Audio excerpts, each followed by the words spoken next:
at her. Let's get at her. It is another episode of the Manely Broncos Podcast, and it's an exciting show. We are continuing to dive a little bit into the draft, still a little bit, so we might have still some fresh draft takes in the sense of recapping it and stuff that maybe we've kind of calmed down a little bit. And now that the dust have settled, we maybe feel about a little bit more optimistic than we did coming out of the draft.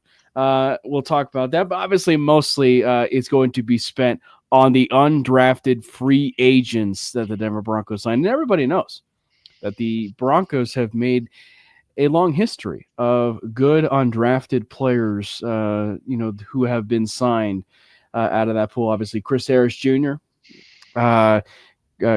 C.J. Anderson, of course, Shaquille Barrett, is certainly a famous one and earned a lot of money as he went on to be a Tampa Bay Buccaneer and Super Bowl champion with the Tampa Bay Buccaneers. We have a great show. So, gentlemen, as you can see on the top right, is none other than part of the foursome. It is Jordan Lopez. If you do catch him a bit in the feelings, by the way, it's not you. It is not you.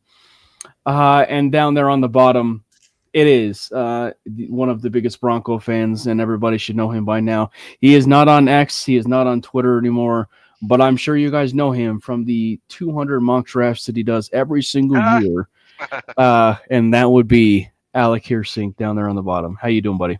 Good, man. Zero shame. You also skipped over probably, I would argue, the biggest couple of, or for sure to me, Rod Smith in terms of the undrafted guys. So of course, yeah. My 90s babies. I think that's really our era in that time. So maybe the best wide receiver in Broncos history, right there. Yeah. Yes, sir. I mean, he's got 2 rings. Two rings.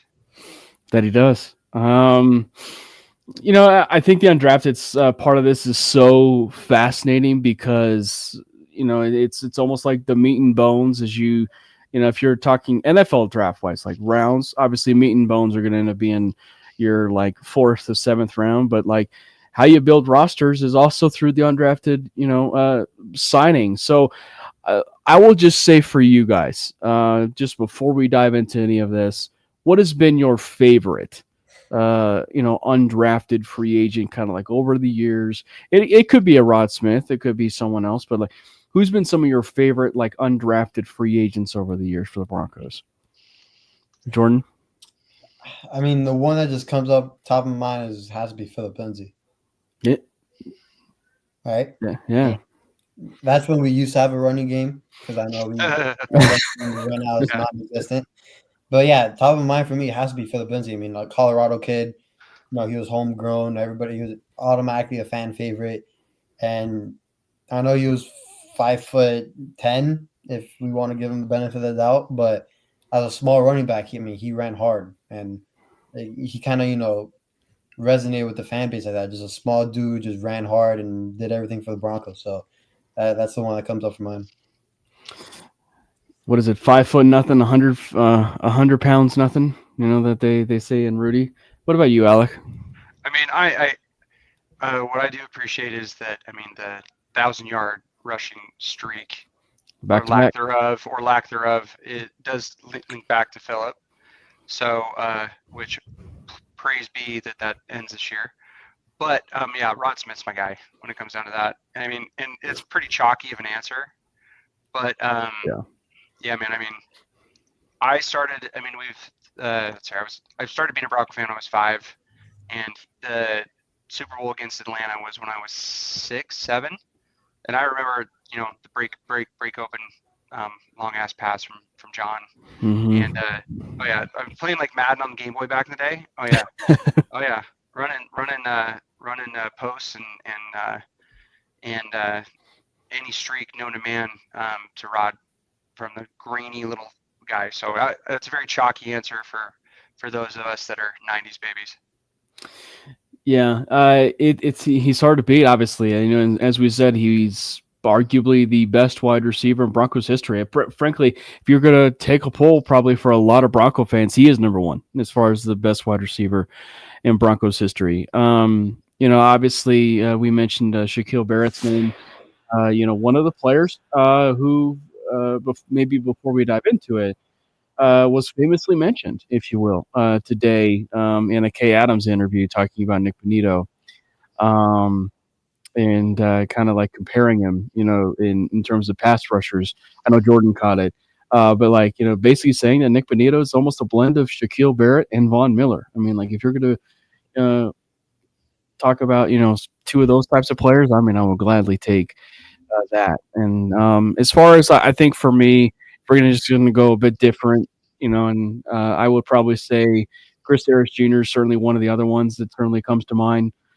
And he's one of the better stories in the sense of like if you were to mirror Champ Bailey's story, and with Chris Harris Jr., it's almost identical in a sense because like when Champ Bailey was with Washington, he had Darryl Green, teaching him the ropes a little bit, and then he comes to Denver, and then he's the one that is the Darryl Green of the bunch, basically teaching Chris Harris Jr.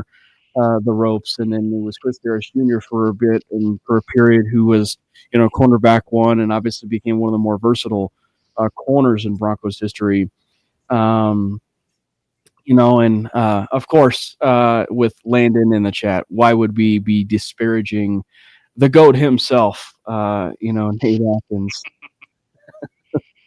He's up there.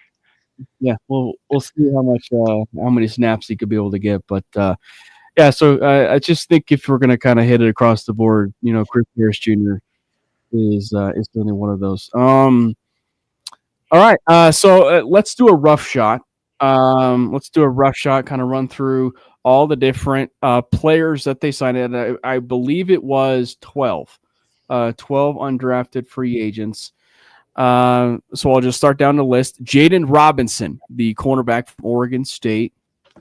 Karen Reed, the linebacker from Utah.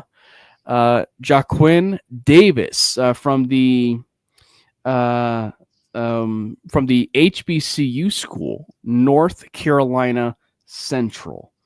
And then you have Georgine Newton, the wide receiver from Toledo. I know Jordan has some thoughts about a couple of these guys. Courtney Jackson, the wide receiver from Arkansas State. Marquise Cox, the offensive lineman from Kentucky. Xavier Truss, the offensive lineman from Georgia. Obviously, everybody's famous person as of right now, Clay Webb. If you haven't read up on his story, we won't talk about that story much, but, make sure you read up on him. Kendall Bowler, the cornerback from Florida A&M. Joe Michalski from Oklahoma State. Christian Dowell from Tennessee Martin. Johnny Walker. Obviously, Johnny Walker was recently mentioned by Landon in the chat. He might be slightly biased there for anybody that doesn't know. He's a huge Missouri Tigers fan. J.B. Brown, the linebacker from Kansas. Christian Williams, the defensive lineman from Missouri. So 2 Missouri players from that front seven are part of the Broncos. And then Joshua Pickett, the cornerback from Duke. Alec, we'll start with you. Who is the name that kind of jumps out to you? I mean, it's kind of a weird, two weights high for me. I know that, so it's kind of a chalky thing too. I mean, if you look at the list, the big ones stand out are offensive line, and because they didn't draft anybody this year, and so they jumped on quite a few once the draft ended. I mean, it's hard to deny Clay Webb, given his background and the fact that he could be the solution to a bully at center down the line. Mm-hmm. I know that the center out of Oklahoma State's getting some looks too. However, big boy from Big Truss out of Georgia, the guy's a mammoth of a man, and could be an easy swing guard tackle if we needed him to be. Did he play left or right guard primarily at Georgia? Do you know? Or he swing? Did he play all the above? Did he play like all the above except for left tackle? I felt like he played all the above. Okay.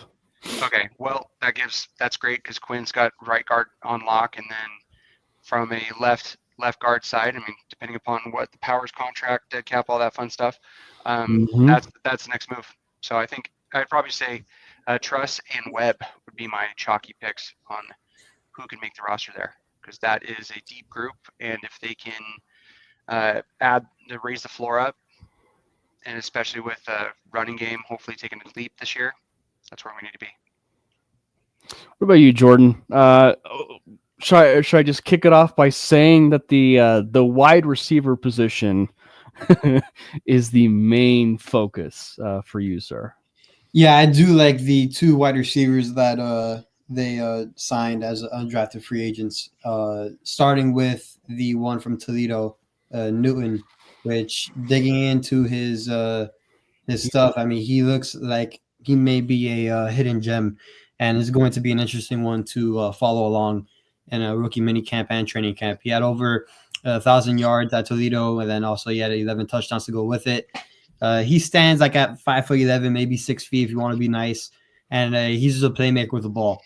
And from the things that I've seen, he can create separation consistently, and can be a fun little weapon. I've seen him come out of the backfield, if I'm not mistaken, a couple of times as well. So he can be that mismatch type of guy for Champagne. And I think it was even Jordan Schultz that even broke the news on this. He said that he can be a fun weapon for Champagne. So there's a lot of hype with Newton, and I'm actually very, very, very intrigued to see how it goes in rookie minicamp. And I'm not gonna lie, I am more intrigued with this wide receiver than the wide receiver we actually drafted. But that's another conversation for another day. But the other wide receiver that caught my attention was from the HBCU school from North Carolina.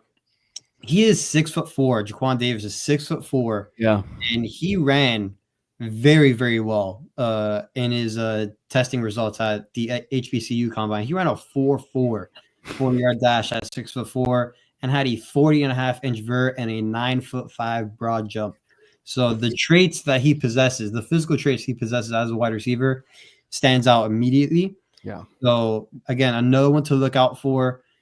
It would be a nice, very good mix into the wide receiver room that is actually a big body receiver, but that's actually fast and can jump and stuff like that. So it would be interesting to see how they play out in the offseason. It makes it kind of tricky, right? Because it's one where you see some of these guys, and look, you certainly feel good for them if they could be able to stick on a practice squad. But if they're going to be garnering so much buzz, you also want to stick with them. You want to make sure they're not poached or taken from your practice squad. So I think for those two wide receivers, ideally it would be great for them to stick on that practice squad and be developmental. Like I think specifically for like Jaquan Davis, right? Like, I mean, if you're talking about a player that is 6'4" and runs a 4.4, like he jumps out of the gym. I mean, like there's some of those measurables from some of those players, that were in this combine, like Isaac Tesla was one. I mean, 6'4", just freaky measurables, and ran a 4.4. Isaiah Nair was another one. Like he was 6'4", 220, and he ran a 4.4 or a 4.41 or something like that. So it makes you wonder specifically, is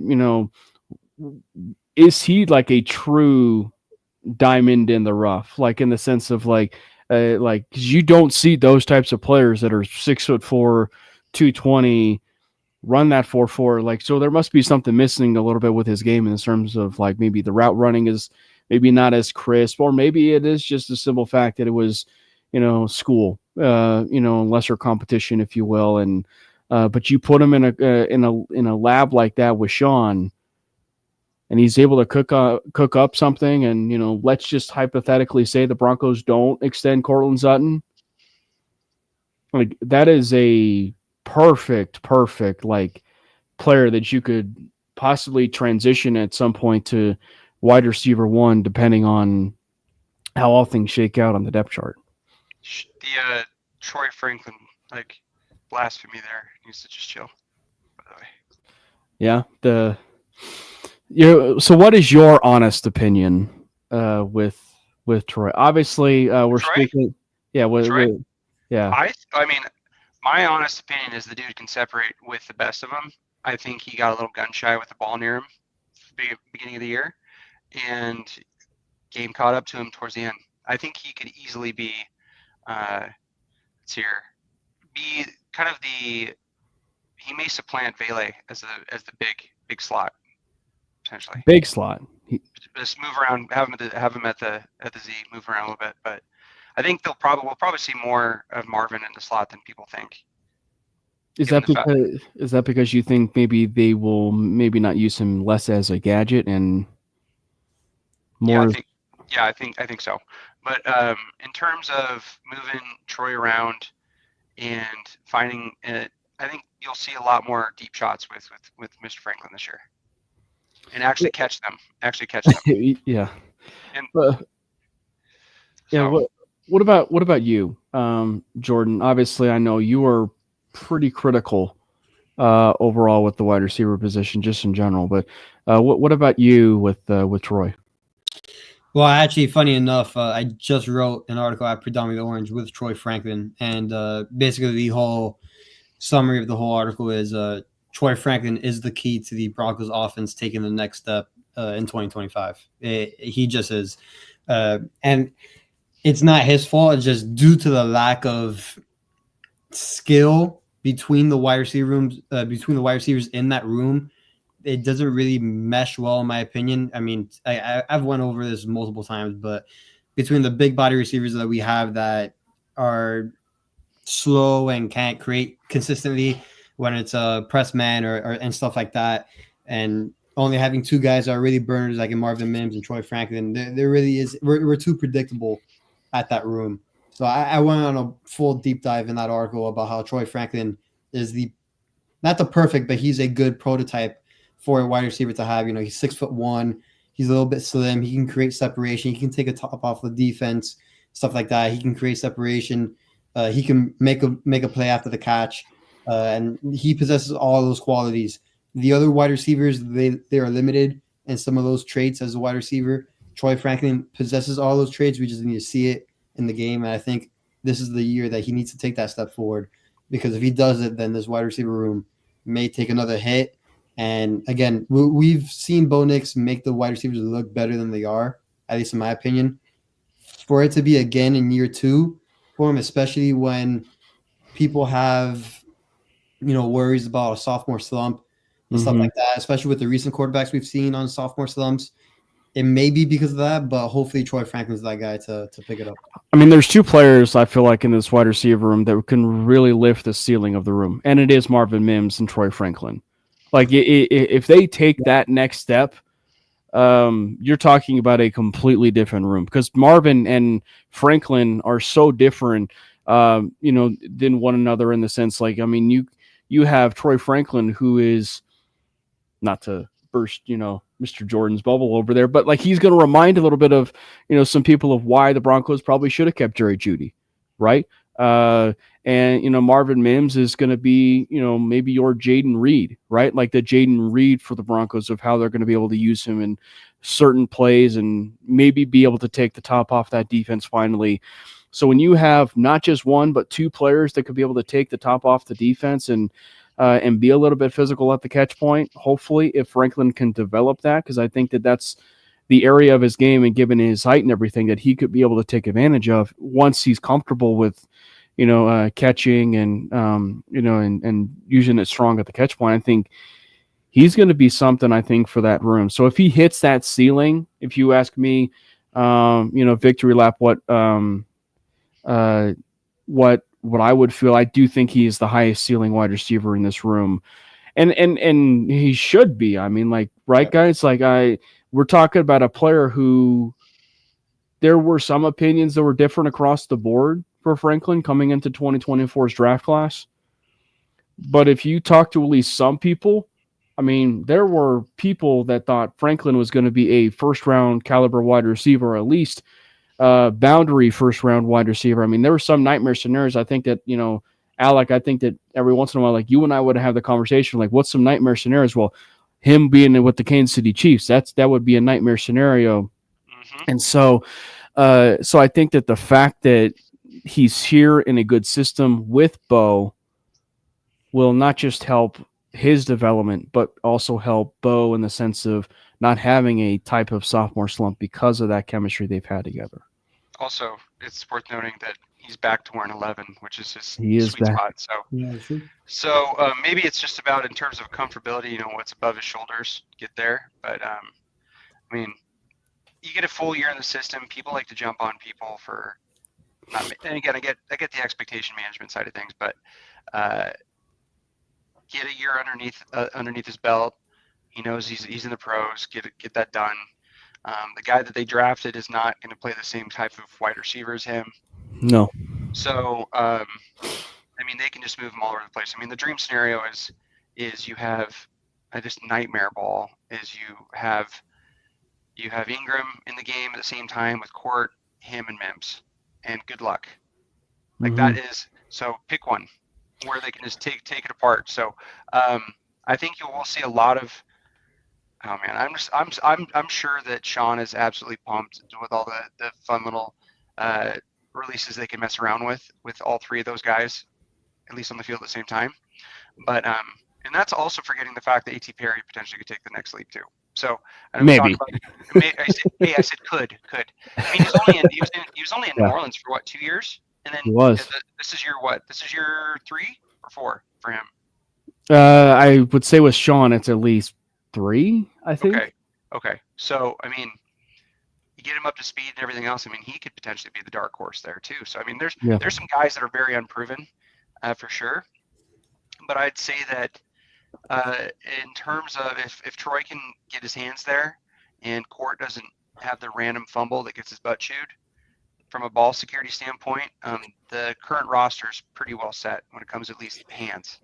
Yeah, I think of and Jordan. I know I said this before, but it's like it's not a bad thing in a sense of when if there is one thing that the Broncos have really lacked, it has been just overall player development, and the wide receiver room specifically has faltered from this. You can't tell me that the Broncos in the past have not had at least what is the appearance of a good enough or perfect wide receiver room when they've had Cortland Sutton, when they've had Jerry Jeudy, when they've had KJ Hamler. They had the makings on paper of being a good wide receiver room. Unfortunately, due to some other circumstances, due to their own, or due to quarterback play, they just could never develop it. And the fact that we have a coach here who will finally get the most out of them, and that it's actually up to the players to put that foot forward and develop. So if Troy Franklin does not work out, calling it for what it is, that's on him. That is on him. That is on Marvin Mims if he didn't actually take that next step or develop. Maybe that's the sign in the sense of bringing in guys like Devon Bailey and Troy Franklin, and then by the way, drafting Pat Bryant. Because maybe he's trying to push the guys while also understanding that, these are maybe some players maybe look the same, but this is about upgrading and developing that room of what they have. So if they take that next step, you are talking about a very sneaky good room. So let's say Pat Bryant works out, right? Let's say Pat Bryant works out. You have a 4 wide receiver room just as far as Bryant, Sutton, Mims, and Franklin. Of those 4, that's a pretty good 4 if all 4 of them develop with that room. And then you have Vele, who's turning 35 this year. I'm joking. And then of course you have Vele. So I think if it really does hit with player development, I think you are going to be talking about kind of a sneaky wide receiver room that I think will be swept under the rug. Next, we need to take that development to the tight end room, and then we'll be good. Speaking of that, they didn't take anybody of that tight end room. They could have, or you could say they could have taken this player, although it seemed like he was going to end up being drafted anyway. I won't ask for Jordan's opinion because he gave a really good lengthy opinion on it for his development at the next level. But Alec, what's your thoughts on Caleb Lawner and the Broncos' last draft pick and first to sign, if you will? Yeah, it's kind of funny how they inversely did that, right? I mean, my take on it is like 7th round, and that's just a swing. That's like, what can you balls on the table. What do you think we can turn this guy into? Is he going to be a special teams guy? As if it's a position group like this? I mean, the upside's there, but if it works, it's genius. If it doesn't, it's no big deal because it's a 7th round pick. And not very often does that happen when you can have. I mean, the tight end room. Let's just say he doesn't develop. Nothing, no big deal. Especially this year.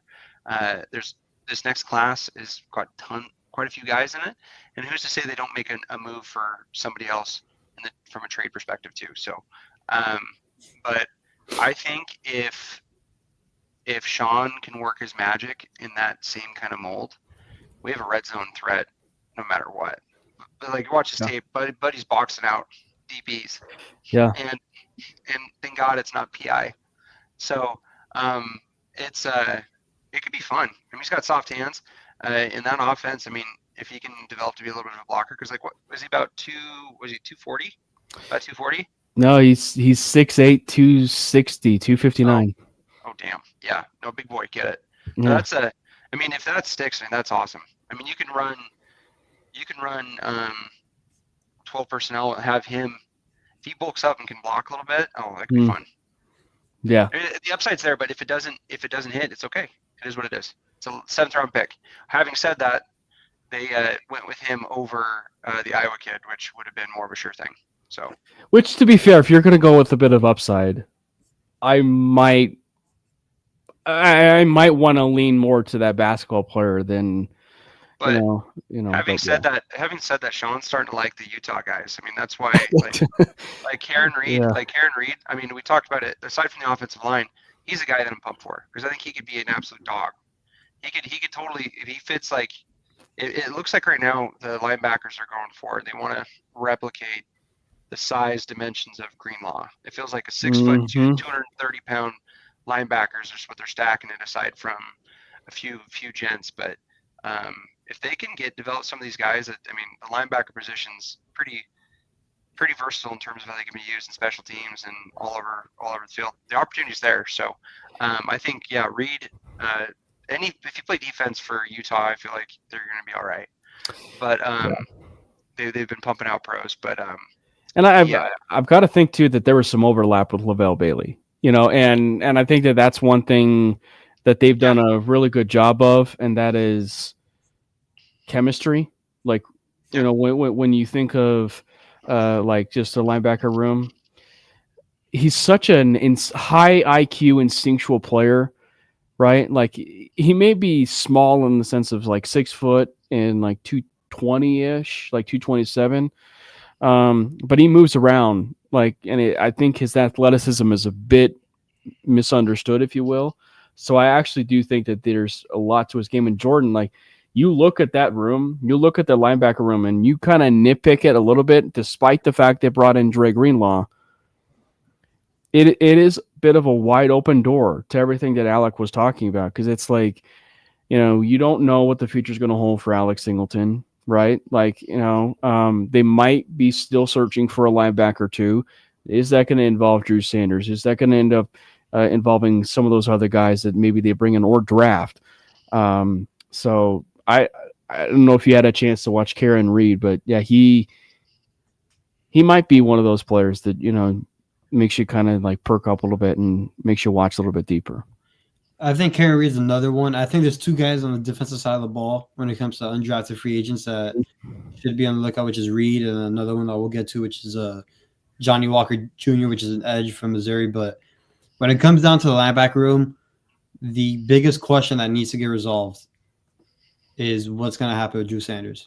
I think that's the biggest question going into training camp, because whatever happens there will kind of like the dominoes will start falling after that. Once we know what Drew Sanders is and what he can be, whether it's inside linebacker or they put him at outside linebacker or whatever the case is, that's when the dominoes start to fall, and we can see the trajectory of each room, especially for the inside linebacker room. So, yeah, whenever we're going to talk linebackers, that's just going to be the biggest question until that gets answered. What's going to happen with Drew Sanders? Where is he going to play at? And stuff like that. Just convert him to tight end. Just move him out of defense altogether. Physically, he fits the bill for that. No, I agree. I mean, Singleton obviously was, linebacker 1 pre-injury, but I mean, you bring Greenlaw in, he's not just joining the room; he is the room at this point. So, I mean, it's just that is going to be a huge situation on who fills that gap. But I mean, you can almost make the argument, because Drew's a unit. He's like 6'5", like 250. He's a big boy. But they, if they're liking those smaller linebackers, I think really it's fitting the run right now, and our secondary can make up for any deficiencies in their covering. I think that may be a situation. But having said that, Greenlaw's a hell of a dog on the passing side too. So, I mean, you get a guy that can at least have a nose for the ball opposite of him. Be like a true Mike while he can just roam around. Just somebody that can tackle, for the love of God. That's all that matters. Yeah. Mike, he chimes in, Jordan, how are you able to do this after what happened? Like I said, everything that happens and, stuff that Jordan talks about, so there might be a lot of emotion, is all I'll say. It's okay. I'm a big Derek White fan. So I am somewhat of a closet Celtics fan in that. And also I called like 2 games of his when he was at UCCS, so I'm somewhat biased to Derek White. I see. And you can already tell with the sigh. What's up, Clayton? Yes, make sure you hit that the like button and share. So as we're continuing on, let's go into that front seven. I know Jordan, you talked to. Why don't you lead us off? You talked about Johnny Walker. There's actually another guy, Johnny Walker and Christian Williams from Missouri. Yeah, the one that stands out to me the most is Johnny Walker Jr. He's been getting a lot of hype on social media. I mean, there's a clip going around as well that he was facing against, I believe it was Bama, and he was facing against a former 5-star offensive tackle, and he completely just moved him out the way like it was literally nothing. Then as I start to, dive deeper into his past and just his stats and all that, I mean, I'm surprised that he was not drafted to begin with. I don't know what happened there. I don't know if there's medicals or anything like that.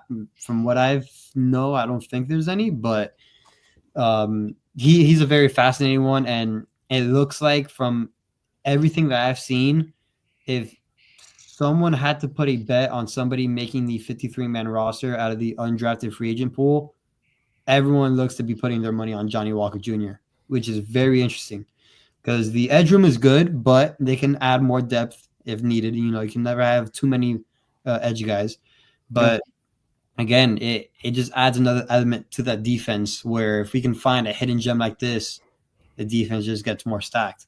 So it's for sure. I think if you would have to rank the undrafted free agent pool of the Broncos signed, I think Johnny Walker Jr. is number 1 in terms of have to watch out for. I find that really interesting too because, like you said, the edge room is absolutely stacked. When Nick gets paid, that's going to be 2 edges making solid money. And then right behind them, it depends on what Ellis does, right? Because I think what's Jent's name? Former UFL guy. Oh God, what's his name? 92. Tillman. Yeah. Tillman. I mean, both those guys, they made the most of every snap they had. Tillman is built like a brick shit house. So like him off his versatility with either being in base at an outside linebacker or coming down into the dirt, like he's awesome for that. I would say but then having with the draft picks this year, Bama kid like Robinson is going to be, I would argue, next man up. And then he's going to be looking to take somebody's job. He's also a special teams guy too. Walker's a stud too, but it's going to, those 2 guys are going to be hunting for the second rotation guys' jobs without a doubt. That's one of those guys is going to fill the gap there. But I think Christian Williams, got to give it to my former Duck, even though he went Mizzou after the fact, kind of a bummer. But the D-line, like the front three guys, that's the area of opportunity right there. I mean, he's about 6'2", 6'1", 6'2", 280. Fits kind of more of the smaller, 3-tech kind of size. But I mean, there's not a shortage of time to be able to put him or behind Allen and JFM. Jones is going to be hunting for that other starting job though, potentially. So I mean, I'm more interested to see what happens in the rotation of the front. The edge group feels like it's pretty damn good. If Walker somehow ends up breaking through the mold, then it's all about raising the floor of the room. Yeah. And Christian Williams is one of those like fascinating ones because he's Savion Jones, right? Like that's kind of like what everybody, and I think Jordan, we talked about like how it's probably more so like the JFM replacement. If they decided not to get something done with him, Christian Williams is the one that I'm kind of leaning toward. Like he sits at 296 right now, and they could be able to work with it to get him maybe a little bit above 300. So if they wanted to, maybe work with things a little bit and maybe get him to be a bit more on that interior, I think it's going to be very interesting to see how they want to like operate him into that mold. He was a captain with Missouri. Obviously, this is the theme, right? This is the theme of not just this last class, but this certain class, like obviously Pat Bryant, Jade Barron, RJ Harvey, like all of the top 3 guys that they drafted were like captains, leaders of their football team. Christian Williams is certainly no exception, being the captain of that defensive line. So it's going to be interesting to see, some of those guys. And obviously the offensive line is one where if you're going to go with the trenches, it is one where that other side of the ball with, talk a little bit about him a little bit. Clay Webb is going to be one of the most fascinating ones, not just because of that storyline, but because he is a pure center. Like he is a pure center. And there's really only one other center that is on this roster that is a pure center, like bona fide pure center coming into the league, and that was Alex Forsyth. And so that center position's a bit of I don't want to say a bit of an open door, but like there's one foot that's out the door right now. It still feels like because Wattenberg, he's got to get better. He's got to get better in that run blocking area. If he could be able to do that, then maybe 2 feet are inside that door, and that door is closed a little bit. But Webb being a bit of a pure center, kind of coming in. What's your guys' takes on Webb possibly pushing guys like Forsyth and Wattenberg? I mean, I'm biased. I think that Alex could take the next step at center. Just don't have him on special teams on on field goal. But I think in terms of just physicality wise, I would say Alex has it more. I mean, I always lean back to the tape against Jalen Carter when UVA opened the season down against Georgia. He held his own against him. But I think if Alex, and there's always the connection with Bo, like if Bo is able to have it, or even just above the shoulders, like whoever's center, it's going to be whoever's usually the smartest the position is going to take off. But if Webb's a former 5-star kid, he's obviously got the background there. If he's got his head right, and with our offensive line coach with Strife, the way he's able to do, I mean, that position's for the taking, man. Because let's see here, Wattenberg's in his last year of his rookie deal, right? He's in his 4th year. Mm-hmm. And then Alex is in his 3rd year. I mean, there could easily be, let's just say Webb takes a spot and one of those guys gets the boot. That's definitely a scenario. I would say that from a long-term perspective, just with the numbers, one, you're not going to pay Wattenberg, and maybe you give the job to Alex, but even then he's got maybe 1 year left. Potentially maybe get signs for low money to be able to stay on the roster. But I mean, that center job is up for the taking. Or they could there's a lot of guys in the draft next year too. So I don't want that to be like the default answer, but for this year, with the lack of going after it in the draft, actually, I think Webb can. I mean, as long as he, lack of, pun completely intended. If he shoots a Webb and takes a job, it's him. He's mean. He's mean. Mm-hmm. If he can prove that he can meet the intellectual intangibles that Sean wants out of all of his guys, do it. So if you guys were to very early, as we sit here on May 7th, if you guys were to basically sit here and just say confidently, these guys will, and I know we said some names, but like to confidently say and predict here as of like May 7th and say this player here will be on the team. What is the over-under for players of this list that will be on the 53-man roster, be on the practice squad, and who are those players? Are you saying? Wait, so let's just tackle 53 first, because practice squad that's a bit of that you can open that up a little bit. I think over/under set at 3 for 53. Wow, that's a lot. And okay. And 2 of them are on the offensive line. All right, build those trenches. So who would you say then of that offensive line then? Webb and Truss. Okay, Webb and Truss, and then who's the other guy? I'm gonna say throw a dart at the wall, either one of the Missouri guys. Okay. So I'll just kind of basically put you on the spot here. Johnny Walker, Christian Williams. I mean, if it was I know that this is going to be probably the opposite of what the group would go. I would go Christian Williams. Yeah. I think that edge room, I mean, clearly like something was working last year, and if he does happen to beat a guy out for a job, again, that's just how it is.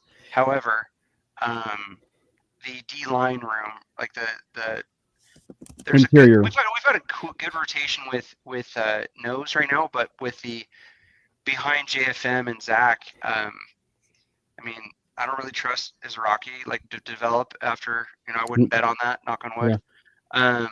Pun intended. Completely. But behind him, I mean, there's a couple guys, but I think that building up that rotation is more important to keep those guys all healthy. I know Zach did the unthinkable by playing as many snaps as he did this last year. Mm-hmm. But if they pay him, it's more of an investment to make sure he stays there for the long term. So I think, my opinion at least, is that I would go interior trench. Because I think having him and Jones would be a hell of a duo to have rotate in. Yeah. And if you're kind of looking inside the front seven, there's probably a bit more moving parts with that interior defensive line, or that part of the defensive line, than the edge room. Jordan, are we gonna get spicy here? We thinking one or two of those wide receivers are going to be on the 53. I think Newton has the best chance of getting on the 53. And if I would have to say real early predictions, I think I'd have 2 of the undrafted free agents making it. I think it'd be Johnny Walker Jr. and then Newton. I think Newton will crack the 53. You know what, Newton, and obviously I know the pro football grades aren't, gospel. But and I know Jordan loves this statistic about Pat Bryant being the 10th best graded wide receiver in all of college football in 2024. But Jerwan Newton was also had the 26th best grade in all of college football when it comes to I think he had a he had a 82. He had an 82 overall grade, which was higher, and that was higher than the likes of Jalen Royals, Jalen Noel, Luther Burden, Ty Felton, Ja'Cory Brooks, Jordan. My guy. Yeah, your guy, Ja'Cory Brooks. Kyle Williams from Washington State. So, I mean, might be something to follow there. So, out of curiosity then, Jordan, keep 5, 6 guys on the active roster receivers? If he breaks, who's dropping? I'd keep Sutton, obviously, then Mims, Franklin, that's 3. We got Vele 4. I guess you're going to have to keep Bryant because we picked him with a top 75 pick, even though he runs a 4.9.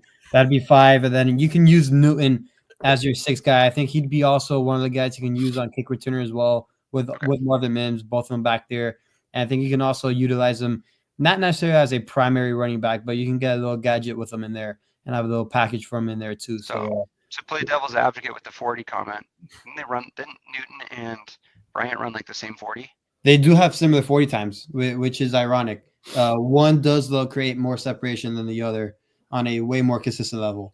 And one of them does offer stuff that the whole wide receiver room does not have. So that's where my whole thing comes with the wide receiver room, because we have too many of the same wide receivers that do the same exact things. So talking about too many small forwards when we need 2 guards. Yeah. Because right now that's not going to cut it for what we have coming this upcoming season.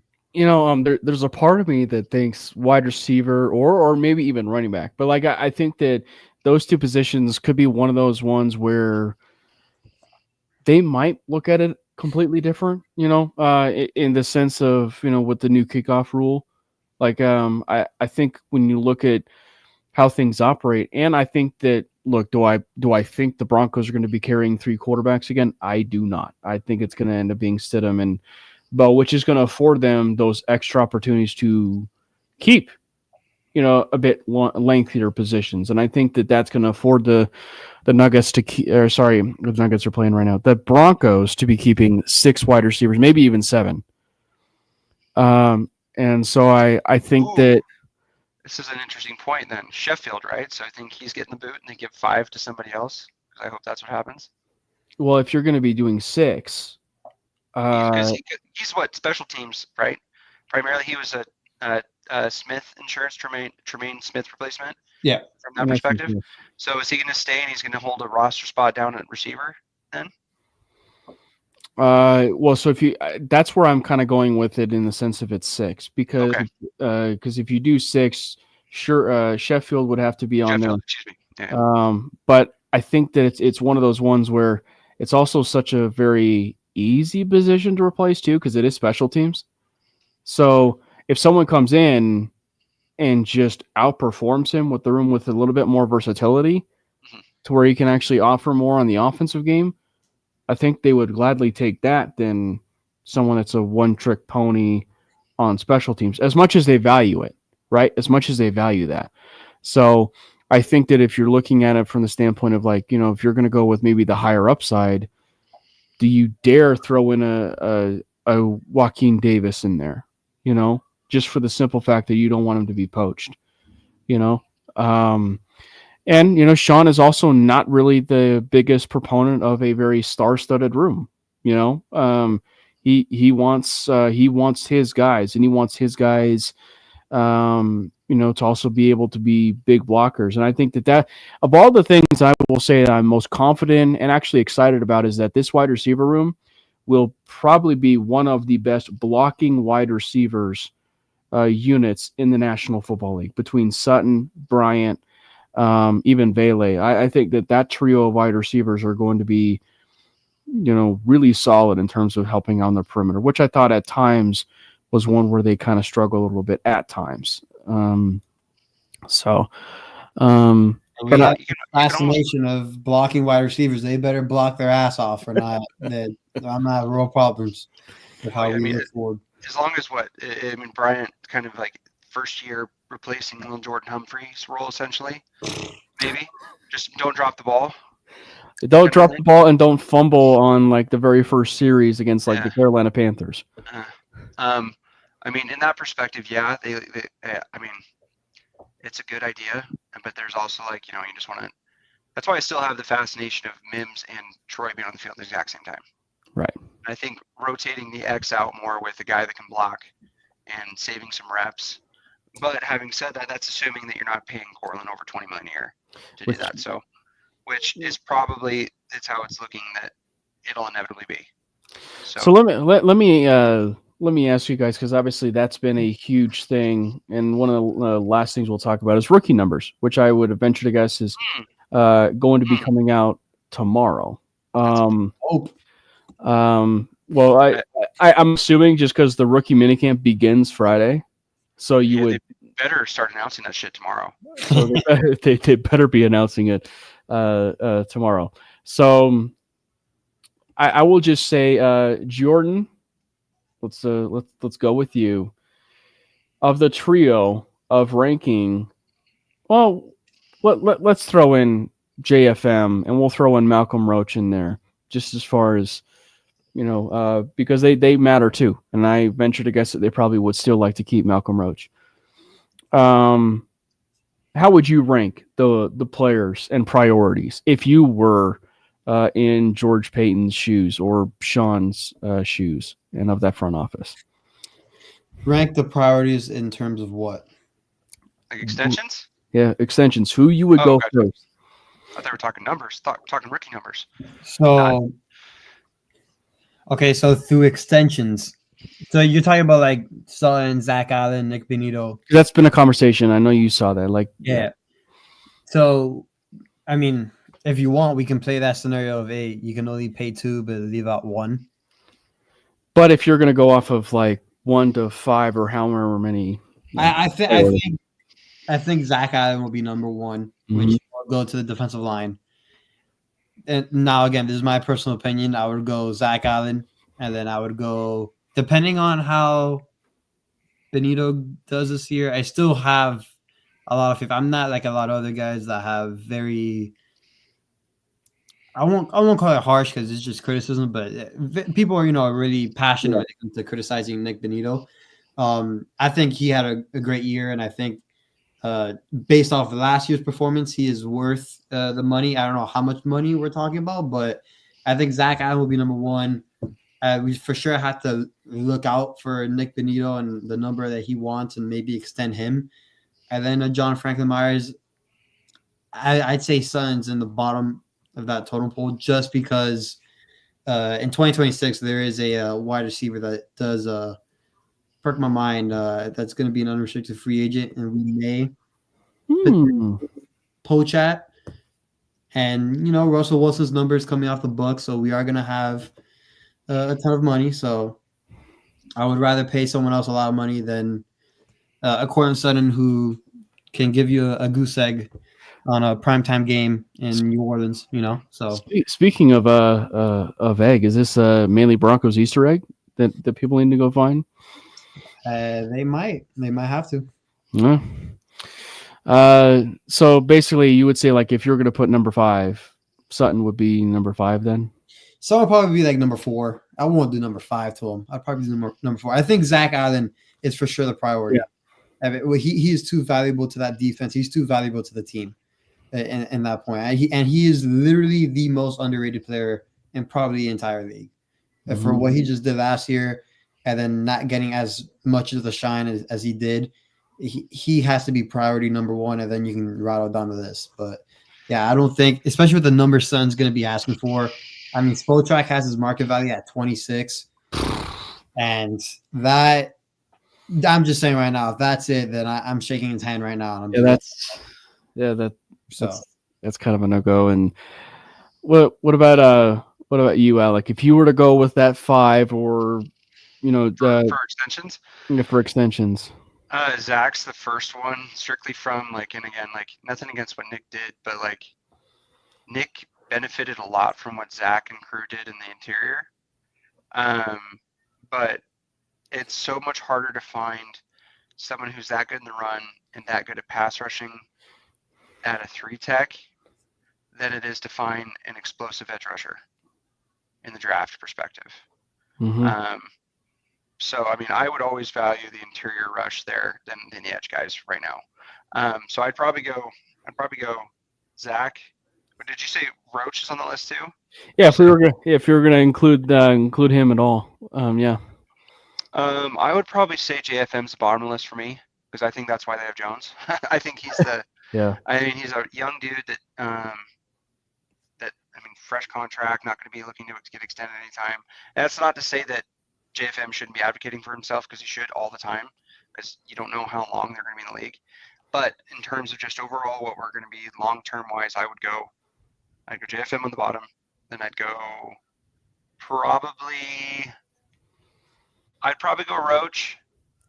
I'm going to go Roach there now, because if had they not extended DJ, I would have said he needs to be higher up on the list just to fill that gap. Yeah. And then I would go JFM, Roach, and I'd go Court. Then Court, then Benito, then Allen. I'd go those two big boys up front, and then because Nick has improved significantly. He did get a lot better in the run. He did still have me blocked on Twitter before I left, which is unfortunate. I am still blocked, by the way. So as long as that streak's still going. It's just the front guys mean more. The amount of the receivers that can do what Cortland does. Yes, he's been with the team forever. He's a captain. He's a locker room guy. I also lean towards what Jordan's looking for in a receiver. I'd obviously want to block, but separation is king, man. So if you can get open, that means more than as awesome as his highlight reel catches are. Those are phenomenal. Hand-eye coordination, absurd. However, if you're open more often than not, you won't need to do that as often. But if you're open and catching the ball and putting DBs on skates, every fifth route. So and that also is again, it comes down to the fact that it's 2025 and drafting high picks for 40 is not everything, but ideally 4-4 guys. Have 4-4 guys that can separate, that are big. Give me that. Or even if they're a little undersized, give them some guys like that. But Cortland, if he's commanding 26 mil, oh man, 20 million. Again, it's not my money, so if they can make it work, whatever. But 20 million, if it's down there, do it. I feel like we're gonna have a bunch of guys sign for 20. I think if Zach asks for 25, give it to him. 25 for sure. If Nick's asking for 20, roughly 20, 22, give it to him. Give it to him. JFM, sorry, dog. We're gonna play out your contract. For the other, but for Cortland, man, that's rich. Even with all the money falling off, go for a young. If you are gonna sign that money to anybody, that's this is Marvin's third year, right? Third. Mm-hmm. Okay, so Marvin won't be due for an extension until next offseason. He won't command one that big. No. I'm gonna have to deep dive on go check out Spot Rack to see who is gonna be the 2026. If they play New York, is it who I think it is? Is it somebody that wears number 5 that we should just cut the guy that wears 5 and just give to him? If it's that guy, then yes, I agree completely. Because the number 5 deserves some justice, unless we'll probably segue into that soon. But I have opinions on the rookie. But yeah, no, totally. You need somebody that,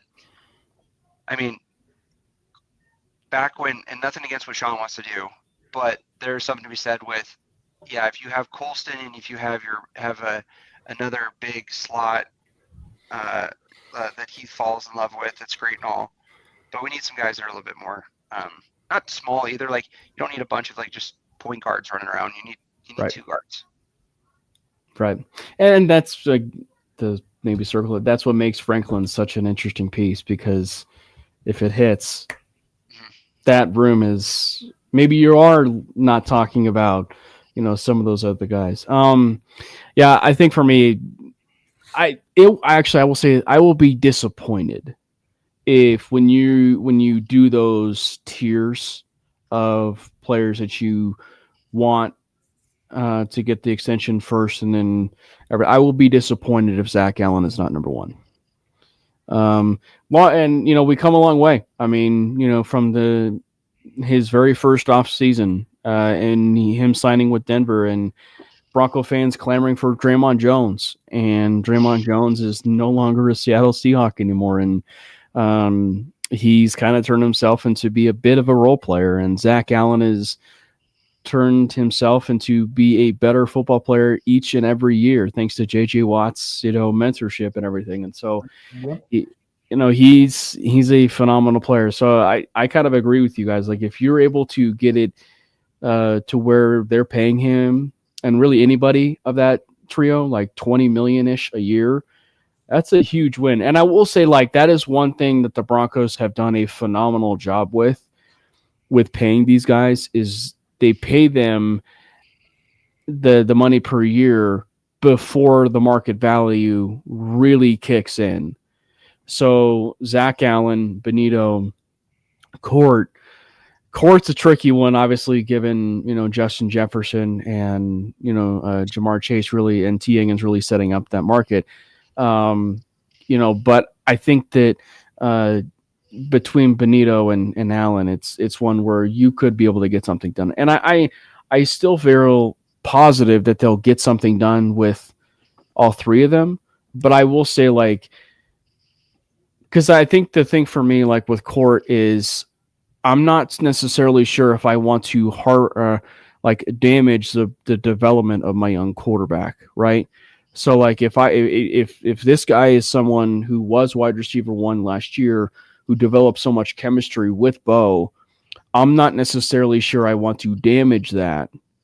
And specifically from a standpoint where, the Broncos are in a bit of a trickier situation with Sutton, because, this last year, he had no leverage. Sutton had no leverage whatsoever with the negotiations. And this year, we finally hit those negotiations a bit again, coming off a much, much better year for the first time since 2019.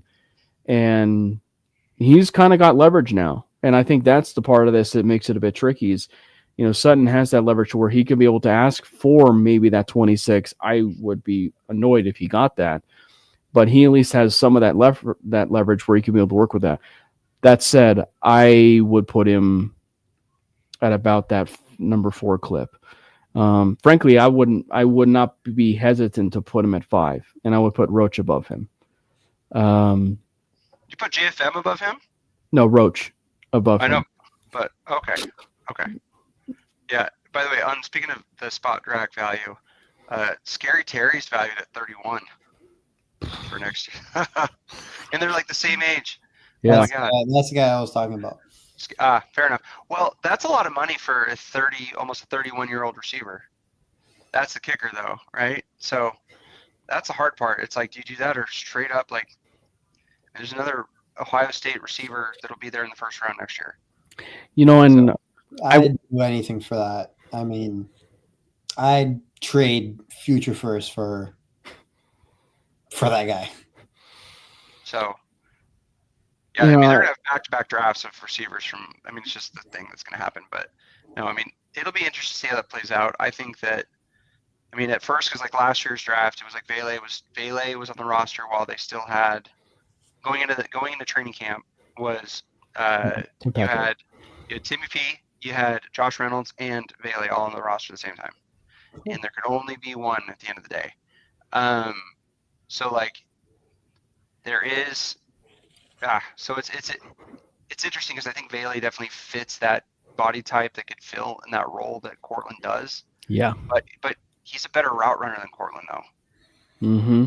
So, like, it's weird. I don't know. It's going to be interesting to see what happens because I think that of the big guys, Cortland, he's just a true X, just run straight, run, the occasional in, run deep post. Like, he doesn't run it back. Like, it's going to be interesting. I think that Sean's going to have his joysticks to play with a lot of these younger guys this year. So, but like you said, maybe the contract for Cortland ends up being like what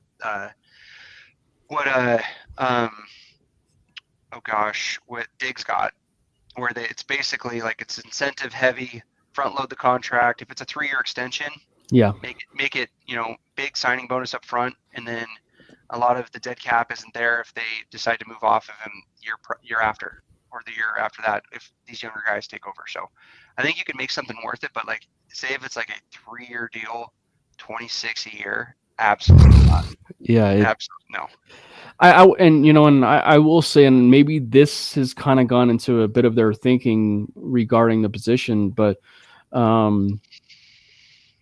it's kind of crazy. If I was to label the players in tiers, obviously I have this player a bit higher, but if they wanted to just kind of punt on the idea in this offseason and not pay him and let the process play out of the regular season, I am perfectly fine if they did that with Nick Bonito. And I know that sounds risky to do to a degree with a guy like Bonito, but we're talking about a player who inserted himself into the defensive player of the year conversation, but that is his first full year of explosion, really on to stardom. And if he gives us that kind of year, or even something that is exponentially better, I'm perfectly fine extending. I'm fine extending him now, but I just think that because of the fact that was such a dominant year, his first dominant year in the NFL, that they hold off a little bit, and then at the point in the regular season where it's one of those show me, good, let's do it, let's get it done. That said, though, because of the simple fact that Myles Garrett got his deal, you might be able to still get Bonito for a bit of a lesser contract, than Garrett, because there's no way he's going to be getting that $40 million a year that Myles Garrett got. So if you still were able to get that 23 million a year or so for Bonito, maybe even somewhere even just a bit above 20, I'm all for that still.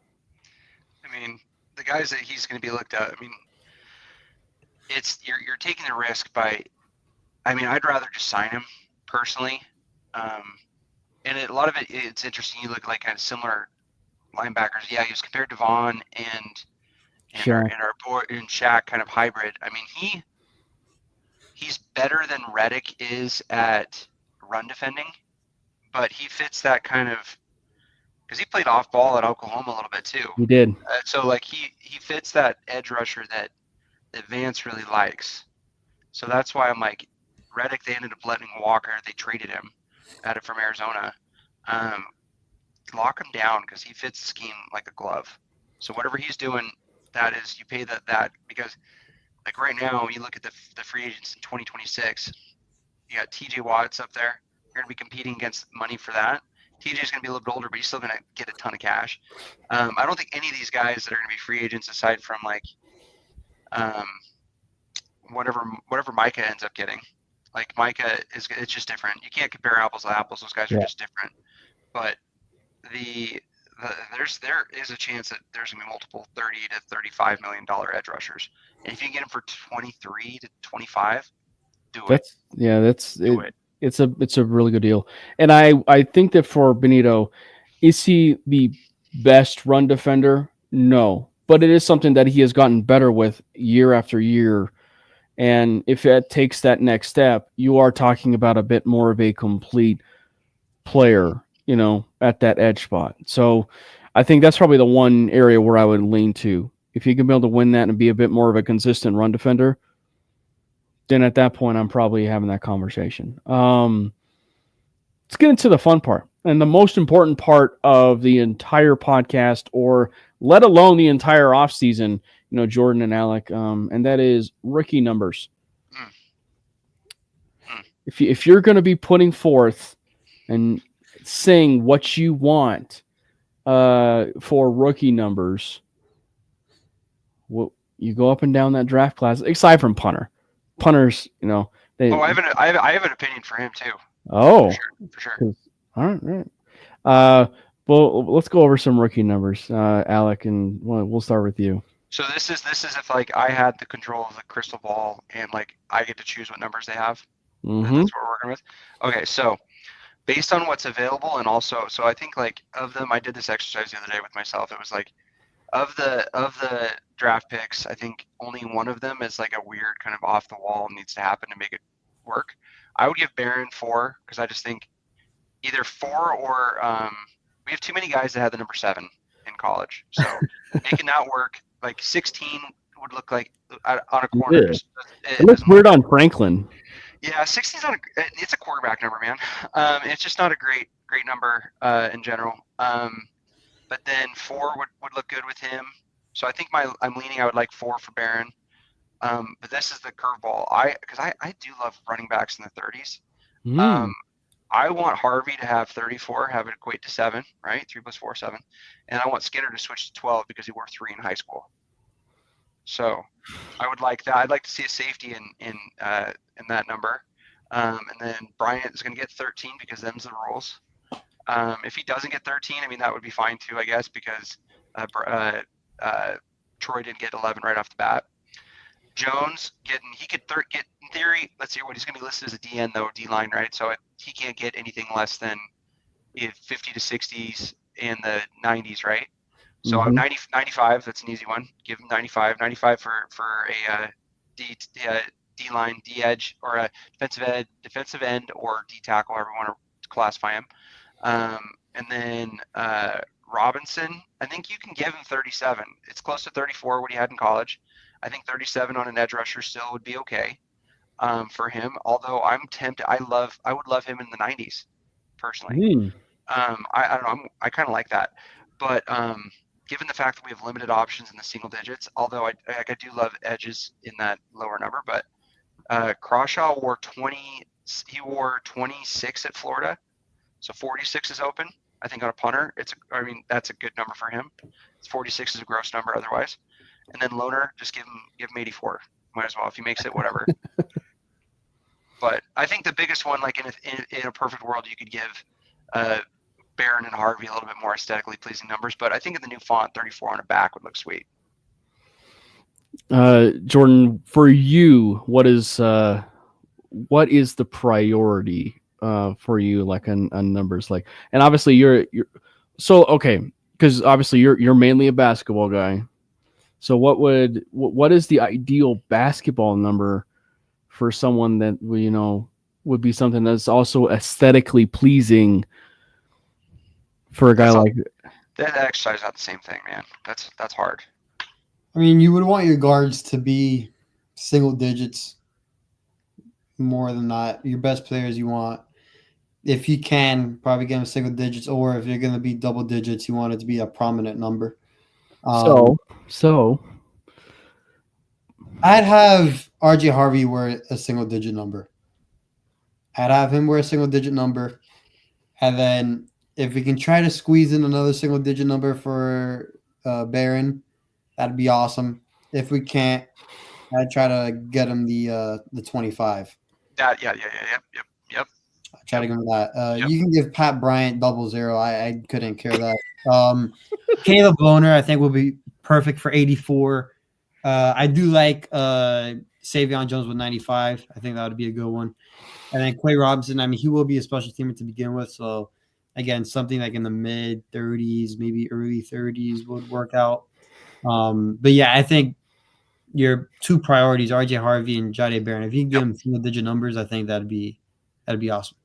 Yeah, I mean, and that's purely based on, like I would – even Harvey, like – I'm gonna it's the bloodbath. Just cut a bunch of dudes in the 20s, man. Even if you don't give him a single digit, okay, actually, yeah. So I mean, Barron getting 25 would be awesome. 27, get Mathis out of here. Having a DB with 27 is a solid number.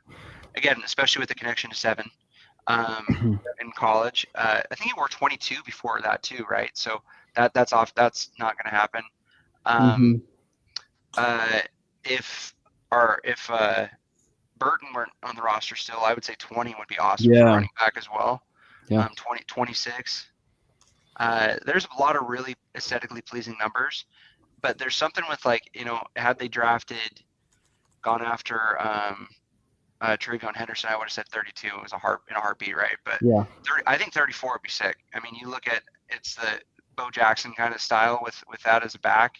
I think he could look good, and I also think that Sean has a thing for running backs that don't necessarily have the most aesthetically pleasing numbers as well. That's true. Because Chris Ivory had a weird number when he was with the Saints. Like, oh yeah, they all have weird numbers, which is fine. But also, like, I have this weird thing, like, that I love connecting it somehow back to high school or college for them. But again, I would love them. have 5 available for one Barron or Harvey too. I would love that. Imagine RJ Harvey with like 41, like a little avatar. And then assuming Sanders is off the roster too, so 41's available for him. That'd be hot. Crazy. Or he just takes 43 and rolls with that and goes with the Sproles connection. Yeah, that's true. See, I think Harvey can make any number look good. I just think that it's going to look like it was weird seeing. I have evening brain right now. Big boy out of Notre Dame, running back. Estime. So when he was 37 going into camp, yeah, that was bad. The only reason it looked good, I thought, like Sean Alexander. Yeah, exactly. But then when he changed immediately, it was like, okay, good, thank God, it's no longer available. Because right. That was like when Riley switched from 37 as well. Like that was like 37 is just kind of a gunky number unless you're like a defensive guy. That's why I like the idea of Robinson rocking that kind of a deal. But I usually like my rule, and I'm gonna get at least one jersey. I'll probably get either Barron or Harvey, whatever they end up rolling with. But the rest of them we'll see. It's gonna be that weird time of we're gonna have guys doubling up on numbers that are in the part of everything, which just goes back to this is probably a controversial opinion, but I think retiring numbers should be illegal in sports leagues, limiting what the current people can wear. Just retire, put the jersey in the rafters, but everything should be available. Just my take. Or what you do is maybe this is just I spend too much time watching college football. Offense and defense get to rock the same number. No, what I was actually going to say is that what you do is there's some programs. Obviously, everyone knows I'm biased to it, but like what Nebraska's done is like they basically give single digits to players that have earned it. So like what you could do is like if it's a retired number, you ask said player, would you be okay rocking number 7, or would you be okay rocking? Would you be okay? And it's like not just like wearing the number, but it's like paying homage to the fact of like you don't hand it out very often, but it's like it's one that's been earned, not like. Well, that's why again that same deal. It's like I would love for 25 or 24 to be on Barron, like having a top drafted corner rocking a corner number of the past. So that's why 84, even though 84, Shannon's not really got a good, spotlight right now. Having 84, 80 going to one of the best receivers, I'm kind of I do like that, but 24. I know that with Little, with 44 not being available. I mean, I just love the idea of having a fullback or a middle linebacker with a number in the 40s. But it must be the Mike Allstott days, if you will. Yeah, for sure. But yeah, I mean, it's again veering off from football to baseball. It's like the Yankees at some point. I don't think they have anybody in the single digits allowed anymore. So it's the assumption when baseball was pretty fresh. Yeah, I get it. You want to retire numbers, but now it's 100 years past. We're coming up on the Murder Rose days right now from 100 years. So all those guys are in the single digits. So I think being able to pay homage is awesome. And lean on that. Having said that, it's you don't want. I think it's aside from quarterbacks, it's you don't want every quarterback to rock 7. I feel like that's a little funky. But right. But what the Cowboys do with 88 after Irvin, he wants the receivers to wear 88 to pay homage. Or you could be Abdul Carter and ask every retired player that has their retired number if he can wear it. So, yeah. Well, because it's funny too, because even Marvin Mims at one point looked weird rocking number 19 when he had 17 at Oklahoma. I think for me it's taking the part of numbers that are available to just personal preference. I would love Harvey in. I can't get the number out of my head, and I think it's more so play style. But I would love for Harvey to rock 26. Oh yeah, I mean, it'd be hot.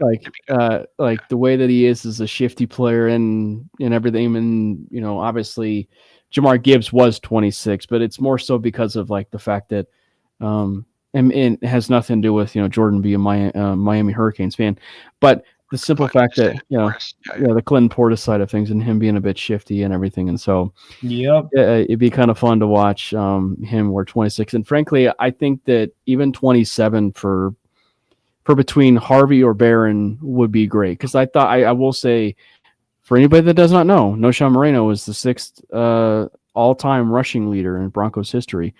And he made 27 look good under Peyton Manning. Well, I mean, don't forget about Eddie George, man. Eddie George, 27. Then that's the case. Like if they didn't want to go single digits, it's just unfortunate. We have let's hear. If Ingram hadn't gone 1, this would be so much easier. It would be perfect for either Harvey or Barron. I think. Oh yeah, for sure. I think you'd go in that scenario, give 4 to Harvey and give 1 to Barron. I think that would just be hot. To 1 and 2 corners. Flip it. Yeah. Oh yeah. But I mean, they'll figure something out with it. But it's just one of those deals where I feel like this is one. God, it would have been like 2 drafts ago when. Oh yeah, I feel like everybody changed their number since then. Like go back to even 3 drafts ago, Benito's draft. Like everybody aside from Dulcich no longer on the roster. Like everybody's shifted their number for the most part in that time period to now. So it's just like I want some continuity, but it's like blessed be thy Bo Nix that will never change 10. So yeah, unless something drastically happens, he's not changing his number. Any other final thoughts or news of notes that you feel like you want to give to the class or to the stream? No, I'm just pumped, man. I think that this is again one of the most, I would say, in terms of the drafts and going into the off season, like people had high expectations for good reason, and just because it's like, hey, draft actually matters because we're going to be building on something. But trust the tape, trust what the guys see. I think RJ Harvey's going to be both our first 2 picks are going to be in the conversations for rookie of the year for their respective sides of the ball. First 3 picks. First 3 picks? Oh, right. Man, I mean, if that happens, dude, I can bring it. Like, if he somehow ends up being Slant God 2.0, like Michael Thomas, do it. But I think both dudes, I think they're going to be. It was like, I think I wasn't on your guys' draft episode, obviously, but I think like the first feeling like with Barron was at first I was like deflated because obviously most of us we're hyped on what we want to see, and then more you dive into almost all these picks, I'm like, okay, I see the vision, what they're doing here. Mm-hmm.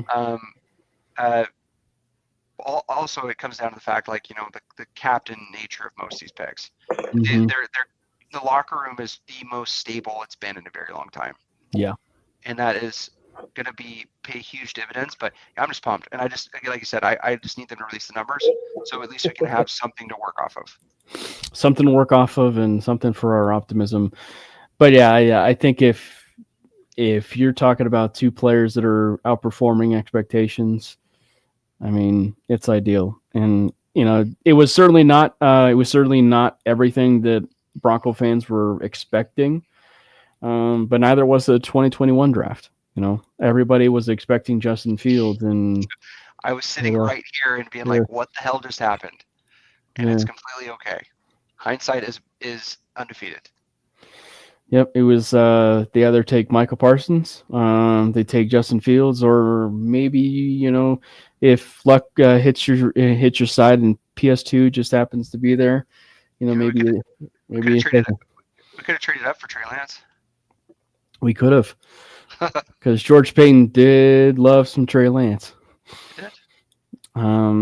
But yeah, it's gonna be a lot of fun, and we'll certainly have you guys covered over here on Manely Broncos as we continue to get closer. We'll definitely be having Alec on, and I am trying to have an episode. Jordan, I know you're not introduced yet to Mr. Super Bowlin. But we'll introduce you at some point, and maybe we'll have a collaborative episode with Alec and John, and But yeah, he's a fun time, and I was trying to do that tonight, but obviously, the honeydew list took over for John. He couldn't make it. It's okay. John is like I would say, in person, his aura is significantly different from where he is at his fingertips. Just know that. Yeah, he's one of those guys, that's that it's like Jordan, he's a much better person when you meet him in real life. Oh, I mean, I didn't say that. I just said that. No, John's a great dude. John lives like 10 minutes from me, so he's a good dude. No, he's phenomenal. I think we've had him on a few times, but yeah. Nonetheless, make sure you if you do want to follow him, he is over there on Blue Sky. That you can follow, and you can follow him over there on the Blue Sky.